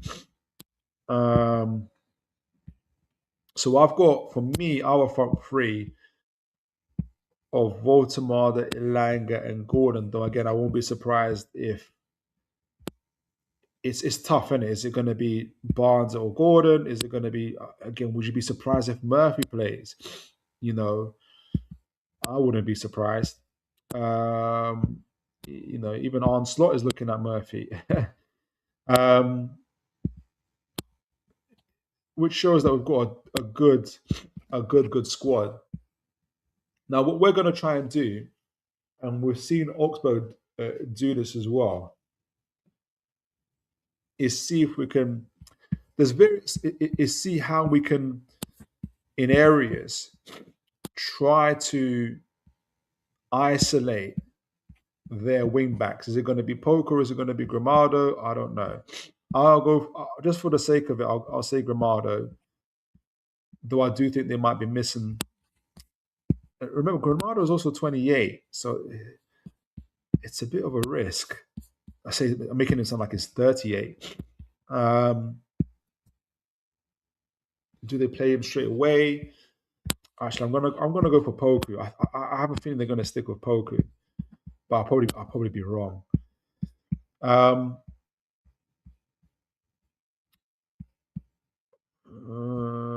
Okay, so wing backs highlighted areas. So fullbacks. Where is it? Let's see. You're gonna try and do these kind of matchups. So in Langa, Tapsoba, Livramento, what we saw it especially against. I don't think, does Sheik have much pace? I don't think he's got that much pace. Guys, let me know, because I do see us Burn being left in 1v1 situations. So say we choose to go on the right hand side, as we saw earlier. We'll keep our back three, for instance, in this case. They leave these sort of gaps on the side. So what Augsburg did really, really well is pin their 2-8s in particular, or pin an 8 on their midfielder, whether it's a Tillman or whoever, and then they get our fullback out wide in Livramento. Really, really good from Livramento or Elanga, who would like to also be on the touchline. You see Livramento even tucking in like this as we did against Burnley, and you get these type of situations here, forming with Chow being able to support just in case as well. Can we get these type of situations where we can where is it? Is it vector path? Start forming these type of, oh no, forget that. Boom. Here we go. Here we go.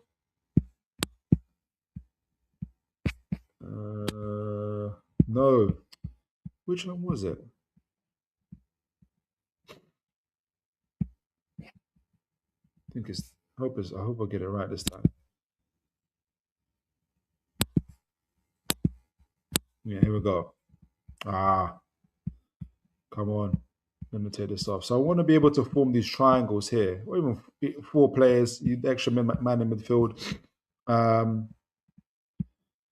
So Elanga, even what do you call it, Livramento here, kind of out wide, Livramento inverting, Tonali joining in. You'll see that as we did against Burnley, either Tonali or Bruno, probably Bruno on the right-hand side, Tonali protecting the midfield, even sometimes even slotting in like that to allow Thiaw to go up to protect the back three, Joe Linton, Gordon. So on that right-hand side, let me get that back to, so Elanga, Livramento, Bruno. Right. As we saw against Burnley, Elanga going out wide, Livramento trying to make these runs in the back here to these spaces here, trying to exploit these type of spaces here. Either Livramento or Elanga doing either way, or even if you want, Elanga holding on to the ball, Poker going out to him, and maybe Elanga even just taking him on. Hold on. So Elanga even taking him on. Hey, come on, dot. Where's the dot?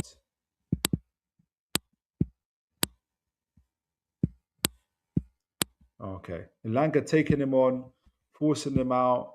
Can he get balls into the box? Woltemade, Gordon getting in there as well. Or again, if I don't know how Poker is in one-on-ones, or as we saw earlier, Livramento getting into these gaps here, forcing either Tillman to follow him, or if Tillman doesn't follow him, Tapsoba going out, where you get space for the likes of either Voltemade to get into these spaces and Bruno getting into the back here, or even and kind of creating these type of overloads. It's going to be really, really interesting. We saw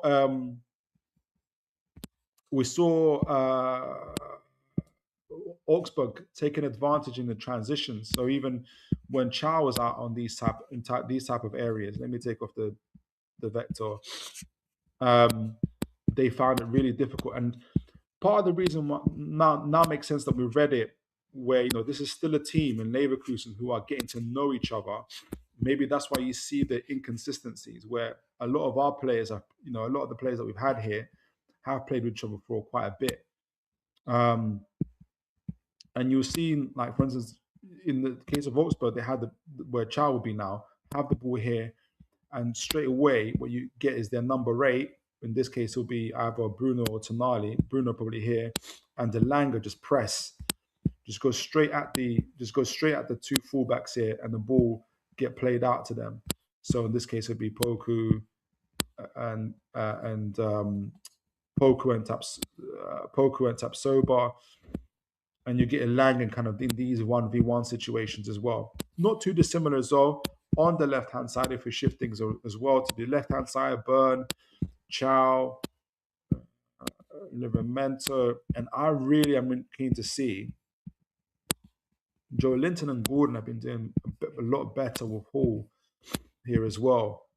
Where's Woltemade? And Woltemade is going to be absolutely key in keeping Tapsoba and Barney busy. So that's going to be key. Again, I trust Thiaw and remember what the other thing they said was that even if we're concerned about them getting in the back, if we're concerned about transition from them, even if we're concerned about transition from them, remember what they said in the scout report, that they, even if Leverkusen, say the ball breaks and they're about to get up the other field, they struggle to get players as quickly as possible to the other end of the field. Now, Poker's got pace, so he's an obvious one to follow. So Livramento and Elanga would have to be on point here. But otherwise, Sheik, Garcia, Terry aren't full of pace. We've got a midfielder, we've got a centre backs that can deal with that. With that, so I'm just wondering if, not that we can't be concerned. Obviously, we have to be concerned, but I kind of fancy us in certain areas against them, especially kind of when it comes to man for man, pace for pace. So very similar to here. You see and we talked about it actually in these type of areas as well. So even if they press us, I'm going far ahead. So similar here, if we've got the ball on the left-hand side, Joe Linton, Gordon, Woltemade have been key, pressing on Barde, maybe Mazza, Bruno joining in, Tonali kind of being key, protecting the back four. People being ready. It's kind of forming these areas as well. Again, whether Hall does the overlapping runs or the underlapping runs will be really, really interesting as well. Kind of can do both. So even if he gets the ball out here, it'll be interesting to see what Gordon does.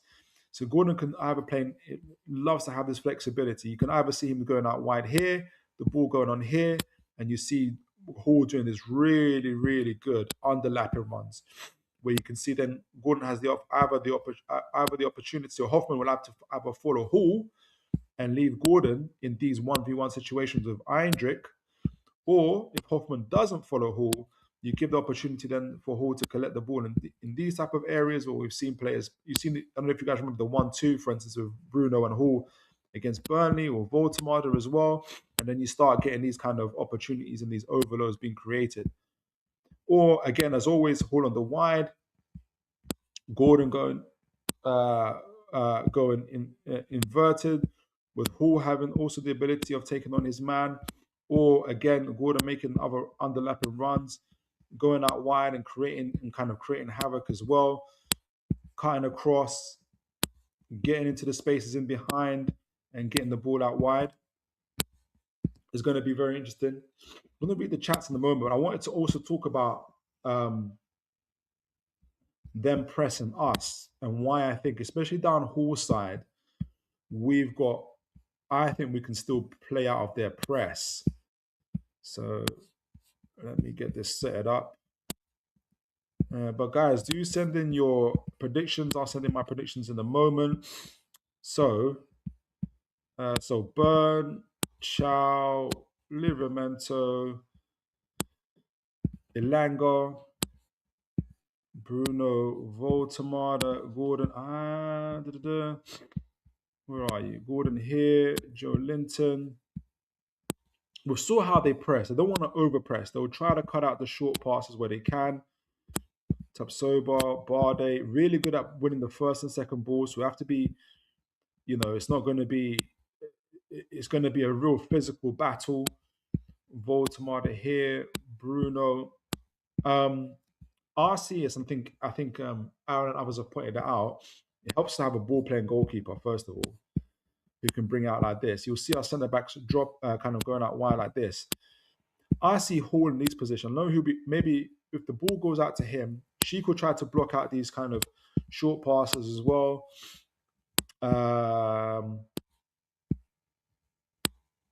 Depends how they want to play it. Would it be Hoffman, Mazza, Eindrick, Hoffman, Mazza on Joe Linton, Hoffman like this. So for me, even if Leverkusen press Hall like this, he's so good at either these drag backs or getting past his man. I wouldn't be surprised if he gets past a Terrier, for a minute. And even if that happens, I think they'll be really keen to get that, because you want to get the space, you want to hit the space at the back, right? Get into these type of situations. And then you're going to see Gordon making these runs, forcing Barde out wide, forcing Woltemade to get into these positions as well. I think that's going to be really, really key. And or if Hall, if we're kind of forced to kind of play it back to Ramsdale, who's really good at driving the ball, getting it out to the players. I see maybe Bruno getting in as well. Let's see how Hoffman or probably going to be Garcia impressing Bruno. If they don't press Bruno well enough, let's see how deep the centre backs come out. Elanga being ready to kind of being released. If Bruno plays past the press with Tonali, you get Bruno and Livramento on their bikes here, hitting the spaces on the back here as well. So it'll be really, really interesting to see. But they're a really strong physical side. If the ball goes up high, obviously you trust Woltemade, or sort of trust Woltemade's high, but he's not. You don't want him in a situation where you're kind of doing that consistently. and Leverkusen win the ball back, and you're having Mazza then getting onto the ball and kind of creating these kind of overloads of Garcia and others as well. So what I'm saying is I think we can still play from out the back against them. I think we can do a better job than what PSV done.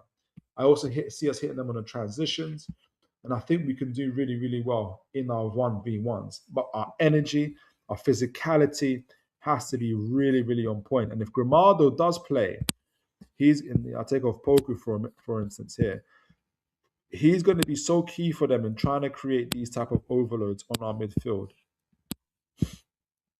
And we have to be ready for that. Maybe Chow goes out to meet him, or not Chow, Livramento either pushes up, or Chow or Livramento. We've got to make sure that we've got somebody on him, or we find a way to make sure that we don't get pushed out of position. But I feel like with the Premier League and everything else, the Correas of this world. Good to see Bobby Fairview here. We'll be used to that. I'll be interested to see how we deal with it. But send me your predictions, guys. Adrian says, looking at them on the pitch, I'm feeling the need for Miley and or Murphy. So Miley, obviously, who would you have him instead of Joe Linton? I see Joe Linton playing. It could be the only vulnerable out of that is Tonali. And Miley's been playing so well. It could be that Miley plays instead of Joe Linton. Not Joe Linton, instead of Tonali. It'll be big. It'll be absolutely massive for him. And someone mentioned it, and I think we talked about it before, what profile Miley is. And for me, I'm beginning to lean towards a Carrick. He could be the Carrick that should have played for Newcastle United for us, and kind of at the base of our midfield, with the ball, especially being cool, calm, and collected. And I think that would be really, really key for us. Because if Bruno, if Miley can, speaking of breaking the press, if Miley can get into these positions here, it allows the likes of Bruno and Joe Linton to be in more advanced positions, which allows Gordon and others to be in advanced positions as well. It's going to be very key how far up the field we can get our rates up against their centre backs as well, and force their pivot up against their pivots as well. And I think Miley could be key to that. So I won't be surprised. Like, obviously Tonali would be amazing. But whilst he's been away or on the bench, Miley has put in good performances. It's a shame he didn't play against Burnley, so that'll be interesting.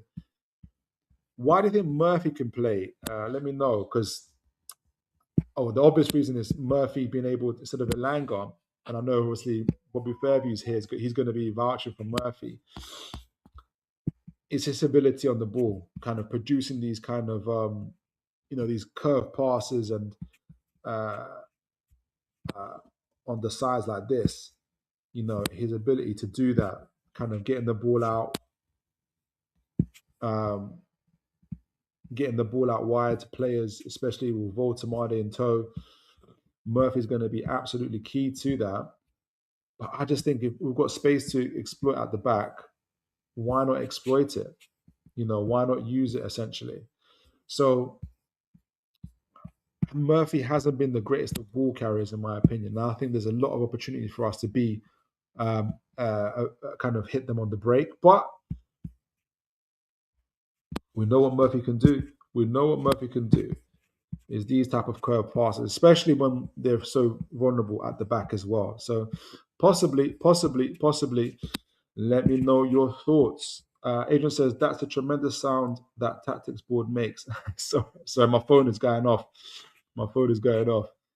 Bobby, big up Bobby, God bless you. Big up my bro. Bless up the chat. I assume you're wrapping up shortly, so I need to listen to the replay.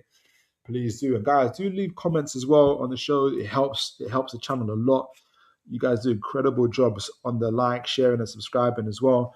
But please do also leave a comment. It'll be absolutely phenomenal. Adrian said, bigging up Bobby there. Or rest Bruno for the Mackhams, guys. Bruno is going to want to play in this Champions League. You know, he's going to have a fight with Howe if he does that. He's not going to rest him. And I heard a lot of the derby is going to be massive. It is massive. But this Champions League, we've got 3 games in this that are massive already. We've got this Champions League, and we're gonna have to get used to this. We've got this Champions League, and we've got the derby on Sunday, and we've got the League Cup against Fulham. All these games are massive, and we're not all going to be happy as to who plays when on what stage as well. But I can't see. I see a lot of players wanting to play in the Champions League. There's a clicking noise. It might have been my phone or maybe my mouse. I don't know. It might be my mouse, but like might be my board. Apologies. But yeah. But Matt, just speaking of that, actually, before we wrap up, and guys, do send me. I'm going to send them my conclusions, my score predictions as well. Thanks to those that already sent in their predictions as well. But just looking at can you guys see that? Yeah, you can. You know, we've got a big week ahead, shall we say? Next 3 games, especially. But you know, wherever we are. So here we are. Leverkusen, obviously Champions League, which is tomorrow. 3 or 4 days after that, Sunderland. The derby is going to be absolutely. It's going to be mad. And then you've got the EFL Cup quarterfinal. You know, we at home, thankfully, by the grace of God, we're at home. But we've got to win that. We've got to get to the semi-final. We've got to win that. All of these games we've got to win. You know, Fulham, Sunderland, Leverkusen. We've got to win all these games. And I think for me, I've said this before, but I'll say it again. We're going to learn a lot about where we are as a team in how we handle these next 3 games as well. So I'm positive. I feel like Eddie Howe, especially with how he rotated against Burnley, with Willock and Ramsey playing instead of Joe Linton, Tonali and Miley, Burn playing instead of Hall. He's given us and now also with what do you call it? Who was it that played? I was going to mention somebody else. Wissa coming back. The squad is slowly getting back to full strength. Obviously, we want Trippier back and others, but it's coming back. And I think we can, it's going to be. I think we've put ourselves in the best possible position to be able to progress in the EFL, to beat the Sunderland, hopefully to win the Champions League. Well, never know, but to win our next game in the Champions League. But guys, send in your predictions. I'm going to read the chats and give my own predictions as well. Yeah, it was the mouse. Sorry, guys. Destiny. Have you followed me all the way from the rivals? God bless you, Destiny. Thank you. Sunderland humbling the Toon. That's tough talk there. I don't think that will happen. Just listen to that clicking noise in the Championship calling Newcastle back.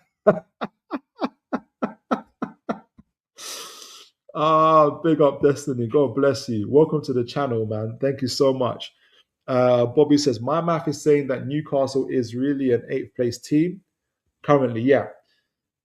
I'm really enjoying your table, by the way, Bobby. Like I'm really, really enjoying the XG table. Proper. Really like how it's putting things up, and really, really like Ruben Amorim and everything else. And who are the managers that are performing, underperforming, or who are which managers are putting out, are performing, but their players are letting them down, or where the players are overperforming, and the system's letting. You can see a lot more clearer from tables like that. So big up to you for that. So Bobby said, my math is saying that Newcastle 8th place team. You think that's harsh on Eddie? Currently, Uh, Let me just quickly put this up because we did look at the XG table. Can you guys see that? Yeah, you can. Table. So yeah, obviously 12, but on the XG, and look, it matches up the FOT mob. It matches up with yours, Bobby. Uh, no, currently it's not harsh on Eddie. It's not harsh on Newcastle because it's very, very, very tight at the moment. But the main reason actually, Bobby, is if you look at, for instance, RxG on FOTMob, I know it's a little slightly different on yours, but not too much. We've scored 21 goals. The XG has got us on 21 goals, like, literally underperforming by 0.1, which just say it's 21 goals. So by design, we are offensively a team, that's where we're at offensively as a team. There's no luck, there's no overperformance, there's no underperformance. It's where we are. The slight overperformance or underperformance, if you look at it in terms of goals conceded. So we've conceded 19 goals, and the XG has got us. That's a plus 1.7. So the opponents are overperforming by nearly 2 goals against us, and so according to XG, we should have at least 23 points. So for me, Bobby, and let me know what you think this means as well. I feel like we're hitting our mark where we're at the moment as a team, and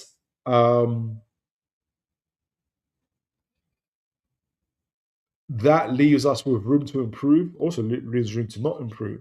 But we've got, for instance, Johan Wissel coming back, so I expect offensively us to get better as well. And we've got the January coming up, where I hope we can get 1 or 2 signings over the board. But I think Johan Wissel is going to be a big, big part of that. Obviously, our fullbacks have returned, and so has our form. So I hope to see a combination of that to see us go up the table a little bit more. There's not too many other teams that are overperforming. Chelsea, a little bit. Chelsea should be nearly where we're at, Bobby. Let me know what you think about that. But otherwise, it's very, very tight. You know, Crystal Palace teams are slightly underperforming in terms of scoring against them. So let's see if that happens. But Palace are also underperforming in terms of where they should be scoring as well. They've got Europa. I don't think it's harsh on Eddie. I don't think it's even because we've stayed in the League Cup. We're also in the hunt for Champions League qualification. The table is tight. It's improved. We've had injuries. We've overcome them, and we've kept ourselves in the conversation for Champions League. So overall, I'm I'm I'm content with where we're at, and I see room where we can improve. Like I said, with players coming back from injury, hopefully with our fullbacks, being more available as well with Livramento and Hall, you're going to see a different Newcastle. So yeah, and the January window coming up. So I think I think we are where we should be at the moment. Um,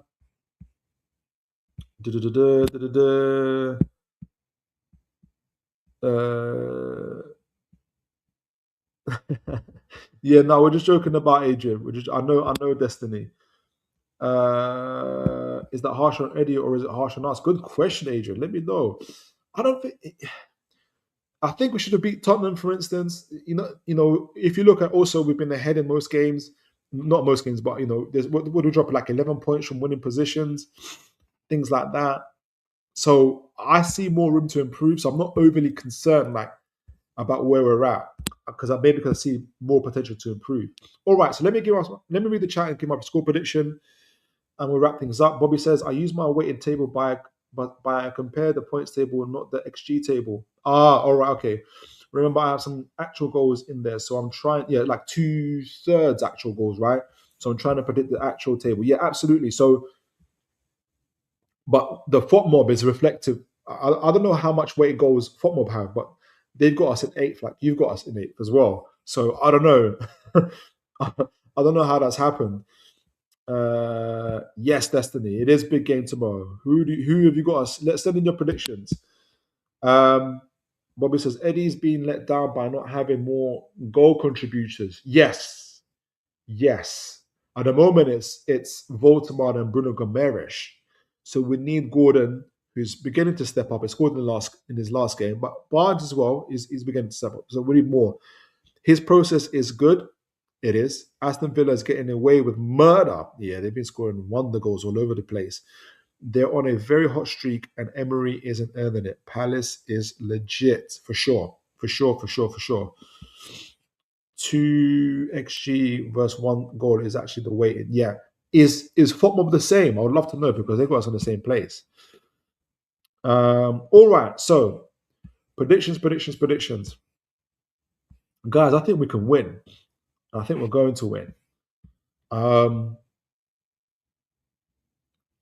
I think if the Newcastle, I think we can win. I think, and I see it as a fairly open game.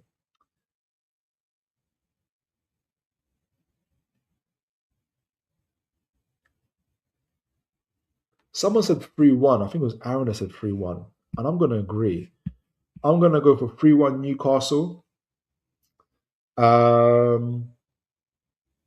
And I love to see. I feel I can see Gordon scoring. I'd love to see Woltemade scoring, and maybe Thiaw from a set piece. That would be amazing. But I'm going to agree with. I think Aaron said it. Forgive me, Aaron, if it wasn't me. But someone said 3-1. I'm going to go for 3-1. 3-1 to Newcastle versus Leverkusen.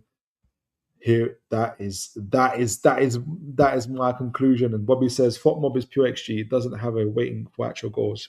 Yeah, okay. So it's interesting how how both have got us in the 8th position at the moment. So it seems fairly accurate. So 3-1 to Newcastle. Guys have been absolutely amazing. We reviewed the Burnley game. We looked at Leverkusen, looked at their manager, their tactical background, style of play, did the game matchups, everything, did the tactical board as well.